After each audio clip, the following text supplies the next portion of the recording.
Good. Yeah, the People for Animals Pet Cemetery is a secular pet cemetery. So located in Kengari, and it is one of its kind in the whole of the country. So we call it secular pet cemetery because the pet parents who have rested their pets here belong from the Sindhi community, the Hindu community, the Muslim, the Christians, and the Parsis. So different kind of animals are resting here, buried here.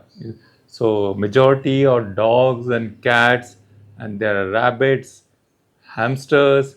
There's a doctor who was buried his chicken here, who had as a pet, is known as a chili chicken. He had named it, which was with him for 13 years. Somebody has kept up a donkey, pig, and camel, and all these animals are resting peacefully at the PFA secular pet cemetery. So, how many pet animals have been buried so far? So we have approximately now almost 10,000 animals which are resting here with us. So, how does the service function? So the service, we have a helpline, so people contact us. So the pet cemetery is open almost 24 hours. They have to bring their pet here, and all the rituals are performed by us. So we give the shroud, the candles, and the agarbattis, and all that provided by us. And the burial is carried out by our caretakers, and all the keeping the sensitivity of the parents, the pet parents, is a paramount importance that is taken care of here.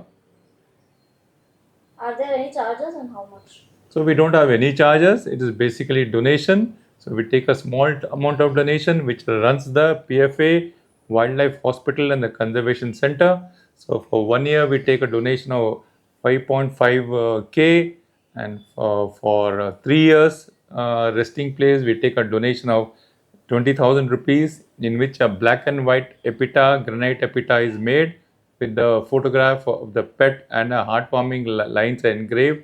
Small construction is done. So the 5 year burial, the donation is 30,000 rupees. Again, a black and white epitaph of the pet is done, and a small construction is done on that. So all these donations, you will get a ATG machine receipt from us telling you're donated for animal welfare, and on which you can claim income tax rebate. Are wild animals too buried there? No, no wild animals are buried here.